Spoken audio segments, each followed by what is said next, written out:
자, 안녕하십니까. 하이퍼립입니다. 자, 이번 시간에는 중앙대학교 의예과에 대해서 설명을 좀 드리도록 하겠습니다.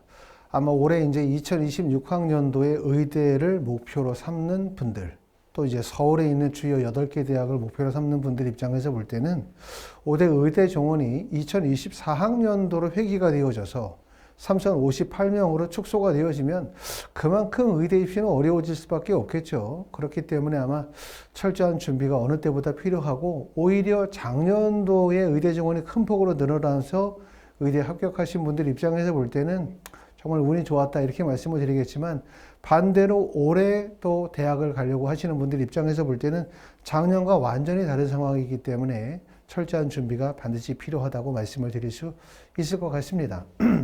자, 의대 정원은 그러면 2024년도에서 2025년도로 가면서 얼마나 늘었나 이걸 알아야 또 2025년도에서 2026년도로 가면서 의대 정원이 원상복귀가 되어지고 축소가 되어진다면 어떤 영향을 미칠지를 우리가 알 수가 있는데, 물론 2026학년도 의대 정원은 아직 확정되어지지 않았죠. 모집 요건이 나와 봐야만 실제 확정이 되겠지만, 제가 나름대로 생각하기로는 2024년도로 회귀될 가능성이 상당히 높지 않을까, 전체적인 분위기는 그렇게 보입니다. 자, 2025년도 의대 정원을 한번 지금 살펴보시면 2025년도의 의대 정원은 1,497명이 증원이 되어져서 4,610명을 선발했는데, 이 인원은 수시 모집에 1,933명이었거든요. 수시 모집에서 여기서 1,146명이 증가돼서 3,079명이에요. 보시는 것처럼 이렇게 의대 정원은 4,610명 정도를 선발하게 되어졌다는 점, 그 다음에 전년도 대비 1,497명이 증원이 되어졌다는 점을 생각해 볼 수가 있고, 여기에 따라서 이제 서울, 경기 지역이 31%, 그 다음으로 많은 인원을 선발하던 지역이 바로 충남, 충북 지역이었습니다. 의대 정원의 가장 큰 수혜가 예상이 됐었던 지역이 바로 충남, 충북, 대전, 세종 지역이었고, 또 의대 정원이 원상 복귀가 되어지면 가장 큰 타격을 입게 될 지역도 마찬가지로 충남, 충북, 대전, 세종 지역일 거고, 또한 지역인재 전형에 해당이 되어지는 서울, 경기를 벗어난 나머지 모든 대학들의 지역인재 전형의 선발 인원이 축소가 되어지기 때문에 그만큼 어려울 수밖에 없을 거라고 보여지고요. 치의예과는 서울, 경기와 전남, 전북 지역에서 선발 인원이 많지만, 서울, 경기는 서울대, 연세대, 경희대 3개 대학뿐이고요. 전남, 전북 지역에는 4개 대학이 있지만 지역인재 선발 비율이 많습니다. 그만큼 치대 가기가 어찌 보면 의대보다 더 어렵다, 선발 인원이 많지 않기 때문에 라고 말씀을 드릴 수가 있고, 약대 같은 경우는 서울, 경기의 선발 인원이 무척 많아요. 보시는 것처럼 1953명 중에 932명이 서울, 경기에서 선발한다는 점을 확인했습니다. 자, 의대가 증원이 되어졌을 때 실제 어느 정도 선발했나 보면 충남, 충북, 대전, 세종 지역이 584명이에요. 정말 인원을 많이 선발했었죠. 근데 이 인원에서 의대 정원이 원상복귀되고 축소가 되어진다면 그만큼 지역인재 전형의 의대 선발 인원은 크게 축소가 될 수밖에 없습니다. 자, 중앙대학교 한번 설명을 드려보겠습니다. 중앙대학교 의예과는 정말 힘든 학교예요. 합격하기가. 왜 힘드냐면 첫 번째는 수시에서 선발하는 인원이 많지가 않아요. 보시는 것처럼 전체 의대 정원이 86명에 불과할 뿐만 아니라 이 중에서도 수시 전형, 학생부 교과 전형의 선발 인원은 없고, 학생부 종합 전형, CAU 융합형과 탐구형 2개 전형에서 선발하는데 각 전형의 선발 인원이 11명, 15명 있기 때문에 선발 인원이 매우 적고요. 논술 전형에서 18명, 정시에서는 42명이기 때문에 오히려 정시 선발 인원은 크고, 그 다음에 수시의 선발 인원은 적고, 또 수시도 학생부 종합 전형을 분할 선발하고 있기 때문에 그만큼 어렵다고 말씀을 드릴 수가 있고요. 학생부 종합 전형 융합형과 탐구형은 여러 가지 차이점과 공통점이 있을 수 있으나 가장 큰 특징은 수능 최저학력 기준이 없다는 거예요. 수능 최저가 없다 보면은 우리가 막상 우리가 9월 평가원 시험을 보고 난 다음에 수시 원서를 쓰게 되어질 때, 지금은 많은 분들이 나는 의대를 갈 거야, 나는 서울에 있는 메이저 의대 중심으로 원서를 쓸 거야 라고 하지만, 막상 원서를 쓸 때는 의대, 치대, 약대로 확대될 가능성이 높고, 또 의대에서도 학생부 교과와 학생부 종합전형으로 나눠질 가능성이 높고 학생부 종합전형에서도 수능 체제의 높음과 낮음 또는 수능 체제의 유무로 구분될 가능성이 높아요. 더군다나 의대는 내신 성적만으로 합격과 불합격을 결정지을 수 없고 또 실제 수능 체제를 수능 시험을 보지 않은 상태로 원서를 쓰기 때문에 내가 6월과 9월 시험을 아무리 잘 봤다 하더라도 실제 수능을 어떻게 볼지를 예측하기가 어려워요. 그렇기 때문에 수능 체제의 도달 가능성에 따라서 원서 지원의 폭을 넓게 칠 수밖에 없겠죠. 그러다 보면은 결국은 중앙대 같은 학교에 꼭 관심을 갖게 되죠. 왜냐하면 중앙대, 성균관대, 경희대학교, 한양대학교가 대표적으로 수능 체제를 반영하지 않는 대학이기 때문에 내가 수능 체제가 혹시라도 불안정하다고 생각하시는 분들, 하지만 나는 내신에 강점이 있거나 학교 프로파일에 강점이 있다고 생각하시는 분들은 중앙대학교를 생각하실 수밖에 없습니다. 하지만 수능 체제가 빠진다라고 하는 것은 의대에서 실제 학생들을 합격하는 평가 요소 여러 가지 중에서 수능 체제라고 하는 게 매우 중요한 평가 요소예요. 왜? 수능 체제가 적용이 된다는 얘기는 수능 체제 미충족에 따라서 합격생들 중에 일부 이탈이 발생이 된다는 얘기죠. 그렇죠? 예를 들어서 내신 성적으로 1등인 학생이 있고 2등이 있고 3등이 있고 4등이 있다라고 한다면 수능 체제가 적용이 되어지면 1등이 수능 체제를 미충족하면 탈락. 2등이 수능 체제를 미충족하면 탈락. 그럼 결국은 3등과 4등이 1등과 2등이 되는 거예요. 결국은 수능 체제가 적용이 되어지면 수능 체제 미충족에 따라서 내신의 폭이 확대될 가능성 변수가 유지가 되는데 수능 체제가 없다라고 한다면 사실상 서류평가와 면접으로만 합격생을 고른다라는 얘기이기 때문에 더군다나 학생부 종합전형이므로 결국은 서류평가, 학생부에 대한 경쟁력, 또 학업 외적인 여러 가지 우수성이나 경쟁력이 반영이 된다고 고려할 수밖에 없습니다. 중앙대학교는 올해 가장 큰 변화가 있습니다. 보시는 것처럼 중앙대학교 CAU 융합형 인재 전형은 올해는 면접을 실시해요. 다단계 전형으로 면접을 실시하고 면접의 반영비는 30%인데 중앙대학교는 항상 이렇게 학생부 종합 2개 전형이잖아요. 융합형 전형과 탐구형 전형에서 어떤 때는 탐구형 전형의 면접을 실시하고 어떠한 경우에는 융합형 전형의 면접을 실시하고 2개의 전형을 왔다 갔다 하면서 서류평가 100% 또는 다단계 전형의 면접을 실시하는 방식으로 갔었는데 2026학년도에는 2개의 전형의 전형 방식이 동일해요. 1단계 서류평가 이후에 2단계 면접을 실시하기 때문에 우리가 관심 가는 부분들은 중앙대학교 융합형 인재 전형의 면접 일자가 과연 수능 전일 것이냐 수능 이후일 것이냐 또 면접 일자가 중앙대학교 CAU 탐구형과 면접 일자가 동일 날짜일 것이냐 아니냐 이런 부분에 관심이 가겠죠. 중앙대학교 융합형과 탐구형은 학생부 종합전형이고 결국은 뭐냐면 중복 지원이 가능하기 때문에 하지만 학생들이 융합형과 탐구형을 동시에 중복 지원하는 경우는 많지 않죠. 더군다나 의대에서는. 하지만 중복 지원이 가능한 상태였기 때문에 면접 일자가 만약에 겹치게 되어진다면 중복 지원이 불가능하겠죠. 중복 지원이 불가능하게 되어지면 결국은 전형 간의 차이가 뚜렷해질 가능성이 높습니다. 자, 중앙대학교 탐구형과 융합형 전형의 특징에 대해서 살펴보면 보시는 것처럼 중앙대학교 융합형은 전년도에는 서류평가 100%였는데 올해부터 어떻게 바뀌냐 하면 1단계 서류평가 이후에 2단계 면접 30%를 반영한다는 점이고 또 하나 변화되어지는 점은 그 전년도까지는 서류평가에서의 1단계 배수가 3.5배수였는데 2026학년도부터 1단계 배수가 6배수로 바뀌어요. 물론 6배수로 늘어나는 이유는 지원하는 학생의 숫자가 많이 늘어났기 때문에 경쟁률이 30대 1, 40대 1의 경쟁률이 높다 보니까 1단계 배수를 높여야 되는 이유도 발생이 되어졌겠지만 1단계 배수가 높아지게 되어지면 결국 뭐의 중요성이 커져? 결국은 면접의 중요성이 매우 커진다. 이렇게 말씀을 드릴 수가 있고 중앙대학교는 종전에는 면접의 방식이 학교생활 기록부를 기반으로 하는 면접이었어요. 하지만 면접의 비중의 커짐에 따라서 학교생활 기록부를 기반으로 하는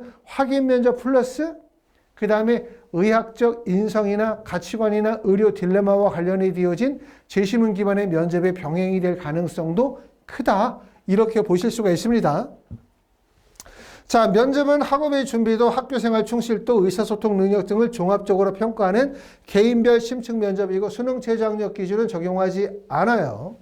자, 중앙대학교 융합형은 어떤 학생들을 뽑냐면 보시는 것처럼 지원자의 학업 및 교내 다양한 활동을 통한 성장 가능성을 종합적으로 평가하고 3개의 평가 요소 중에서 학업 역량의 50%, 진로 역량의 30%, 공동체 역량의 20%를 반영하기 때문에 학업의 역량의 반영 비율이 큽니다. 하지만 여기서 꼭 알아두셔야 되는 게 중앙대학교 융합형 전형의 평가의 방식은 중앙대학교 약학과에만 한정되거나 의학과에만 한정된 것이 아니라 중앙대학교 전체 학과에 한정이 된 거예요. 그렇기 때문에 약학과나 의학과를 제외한 나머지 학과는 융합형 전형과 탐구형 전형 간의 차이가 뚜렷하죠. 다시 말하면 융합형 전형은 교과 성적이 우수한 일반고 학생들, 탐구형 전형은 자사고나 과학고 학생들이 원서를 쓰는 거로 뚜렷하게 구분이 되어진다고 할 수 있지만, 하지만 의대와 약대, 의학과와 약학과는 전형 간의 차이가 사실 그렇게 매우 뚜렷하지는 않습니다. 그 점을 우리가 보실 수가 있고요. 자, CAU 탐구형 보시면 전년도하고 달라지는 점은 아까도 말씀드렸던 것처럼 1단계 배수가 3.5배수였었다. 물론 CAU 탐구형도 2025년도에 가면서 전형의 방식이 바뀌어서 서류평가 이후에 면접을 봤죠. 2024년도에는 그냥 서류평가 100%였거든요. 그러니까 중앙대학교는 2개의 학생부 종합전형이 계속 왔다 갔다 해요. 왔다 갔다 하는 이유가 전형 간의 차이를 뚜렷하게 하기 위한 목적이라고도 볼 수가 있고, 또한 아까도 말씀을 드렸던 것처럼 올해 2개의 전형이 동시에 면접을 실시한다, 또 면접을 만약에 같은 날짜에 시작한다라고 한다면 전형 간의 차이가 되게 뚜렷해질 가능성이 상당히 높겠죠. 1단계 배수로 5배수를 두게 되어짐에 따라서 면접의 반영 비율은 30%지만 전년도에 비해서 면접의 중요성은 커진 거예요.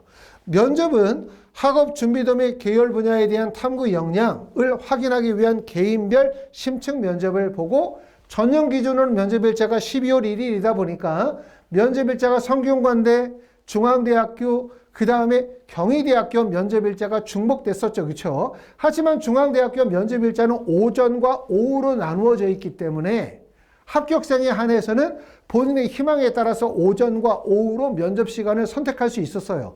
여기에 따라서 경희대와 면접 시간, 경희대와 학교의 면접 시간이나 아니면은 성균관대학교의 면접 시간이 중복되는 것을 피할 수가 있었죠. 자, 보시는 것처럼 이제 탐구형 인재 전형의 평가의 방식은 학업 역량이 40%니까 학업 역량의 반영 비율은 융합형보다 반영 비율이 적고, 그 다음에 진로 적합성에 대한 반영 비율이 50% 크기 때문에 진로 역량에 대한 반영 비율이 크다. 흔히 말하면 탐구형 전형은 자사고 또는 명문고등학교, 과학고 학생들에게 유리한 거고요. 그 다음에 융합형 전형은 일반고 학생들이거나 또는 일반고 중에서도 학생부의 경쟁력이 충분히 갖추어진 학생일수록 유리하다고 말씀을 드릴 수가 있어요. 하지만 의대의 원서 지원이 어려운 점은 뭐냐면 중앙대학교 의예과에 원서를 쓸 거야 라고 하면 사실상 내가 다니고 있는 고등학교에서 쓴수해 주는 사람이 1명, 2명밖에 안 돼요. 중앙대 의대를 원서를 쓰려면 일반고라 하더라도 또는 자사고라 하더라도 과학고라 하더라도 일반고라고 한다면 기본적으로 내신 성적이 1.1 이내의 내신 성적이어야 될 거고 전교 1, 2등을 하셔야 돼요. 그리고 자사고라 하더라도 상위 자사고여야 하고 또 자사고 내에서 경쟁력이 있어야만 원서를 쓸 수 있기 때문에 아무나 원서를 쓸 수 있는 게 아니거든요. 결국은 뭐냐면 중앙대학교 의예과에 원서를 쓴다? 그러면 내가 다니고 있는 고등학교에 나를 포함하여 1명이나 2명밖에 안 돼.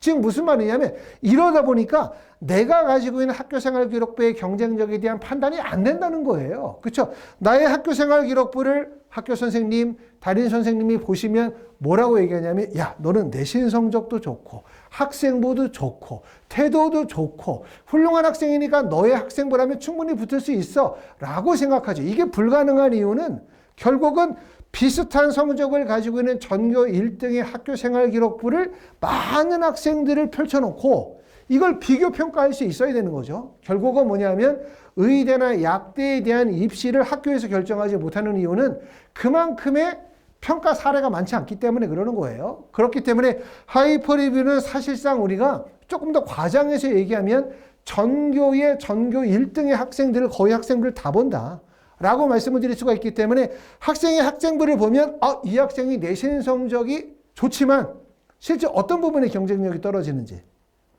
이 학생의 내신 성적은 다소 부족하지만 이 학생이 중앙대에 합격할 수 있다고 생각하는 이유가 뭔지를 객관적으로 평가할 수 있다는 얘기이기 때문에 결국 의대에서 제일 중요한 건 학생이 가지고 있는 학교생활기록부, 내신 성적, 학업 외적의 요소에 대한 객관적 평가가 무엇보다 중요하다고 말씀을 드릴 수 있을 것 같아요. 특히 내신 성적이 낮으면 2등급이나 3등급이야. 그럼 전년도 입교를 보고 대충 원서를 써도 되겠죠. 그렇죠? 그렇지만 사실상 의대 지원에서 서울 경기권을 벗어나면 위로 올라가면 일반고는 사실상 내신 성적 1.1 이내의 내신 성적이기 때문에 사실 내신 성적만으로 판단이 안 되기 때문에 그만큼 컨설팅이나 그 학생이 가지고 있는 학교생활기록부에 대한 전체적인 경쟁력을 평가하는 부분이 그만큼 어렵고 중요하다는 말씀을 드리고 있는 겁니다. 자, 논술 전형은 보시는 것처럼 11월 23일 날이 논술이었고 논술의 반영 비율이 70%의 학생부 교과 20의 비교과 10%고 수능 최저 학력 기준이 높아요. 4개 영역 등급 합이 오다 보니까 이렇게 수능 최저가 높다는 얘기는 결국 수능 최저 미충족에 따라서 이탈률이 높아진다는 얘기고, 수능 최저 이탈률이 높아진다는 얘기는 그만큼 논술 전형이지만 논술의 영향력이 낮춰지고 수능 최저의 영향력이 커지는다는 얘기이기 때문에 내가 수능에는 강점이 있지만 논술에 다소 약점이 있다고 생각하시는 분들이 중앙대학교 논술의학과를 목표하실 거라고 생각합니다. 자, 입시 결과를 한번 보시게 되어지면 2025년도 CAU 융합형은 10명 모집에 무려 483명 지원해서 경쟁률이 48.30, 전년도보다 경쟁률이 훨씬 더 몰렸죠. 결국 의대 정원이 많이 늘어나면서 많은 학생들이 서울권의 8개 대학을 중점적으로 타겟하고 있다는 얘기인데, 의대 정원이 축소되어지거나 원상복귀 되어진다 하더라도 경쟁률은 다소 축소할 수 있지만 중앙대학교는 많은 학생들이 원서지에 몰릴 수밖에 없어요. 중앙대학교 탐구형도 보시면 15명 모집에 448명이 지원해서 29.58이기 때문에 경쟁률은 융합형과 탐구형이 큰 차이가 나는 거죠. 이거는 내년도 똑같을 거예요. 그만큼 탐구형보다 융합형이 훨씬 더 경쟁률이 높다라는 점을 잘 고려하셔가지고 말씀을 드렸던 것처럼 내가 탐구형의 원서를 쓸까 융합형의 원서를 쓸까, 첫 번째 생각할 거는 내가 다니고 있는 고등학교 유형이 과연 일반고이냐 자사고이냐 또는 일반고 내에서도 상위 일반고냐 아니냐에 따른 고등학교 유형에 따라서 전형을 결정할 수도 있는 거고, 그리고 또 하나 되게 중요한 요소는 결국은 뭐냐면 항상 융합형이 탐구형에 비해서 경쟁률이 높다는 점이에요. 무조건. 융합형이 48, 탐구형이 29, 융합형이 42, 탐구형이 31, 융합형이 37, 탐구형이 29 정도가 되어지기 때문에 이 경쟁력을 결코 무시할 수가 없겠죠. 자, 내신 성적을 보시게 되어지면 탐구형은 2023년도에 1.84였습니다. 그 다음에 융합형은 1.64고요. 탐구형이 2024년도는 1.98, 그 다음에 융합형이 1.37이기 때문에 간단히 얘기하면 탐구형의 과학고나 자사고 학생들의 합격 비율이 높은 거고, 그 다음에 융합형에는 그만큼 일반고 학생들의 합격의 비율이 다소 높다고 말씀을 드릴 수 있을 것 같습니다. 자, 중앙대학교 의학과와 약학과를 보시게 되면 두 개가 의학과와 약학은 내신 성적이 낮아요. 지금 보시는 건 약학과는 융합형이 무려 70%가 2.58, 탐구형이 70%가 2.51이기 때문에 아까도 말씀을 드렸었던 것처럼 융합형과 탐구형은 일반과에서는 전형의 특징이 매우 뚜렷하지만 의학과와 약학과는 전형의 특징이 아주 뚜렷하게 구분이 되어지지 않아요. 사실상 수능 최저가 반영이 되어지지 않고 학생부 종합전형이고 중앙대에서 성균관대로 또 경희대에서 중앙대로 이동하는 경로에 있다 보니까 사실상 성균관대, 중앙대, 경희대가 한 라인이에요. 이러다 보니까 대부분 학생부의 경쟁력이 인정이 되는 학생들, 학업적 요소뿐만 아니라 학업 외적인 경쟁력을 갖추고 계시는 상위 명문고나 자사고나 과학고 학생들에게 조금 더 유리하다. 이렇게 말씀을 드릴 수가 있고, 일반고 학생들이 지원이 불가능한 건 아니에요. 하지만 일반고 학생들의 비율이 아주 높을 수는 없습니다. 결국은 뭐냐면 내신 성적뿐만 아니라 학교생활기록부의 경쟁력, 학업 외적인 경쟁력 또는 면접에서의 중요성, 여러 가지 요소들이 종합적으로 고려된다고 말씀을 드릴 수가 있겠죠. 자, 이렇게 해서 이번 시간에는 중앙대학교 의학과에 대해서 설명을 좀 드렸습니다.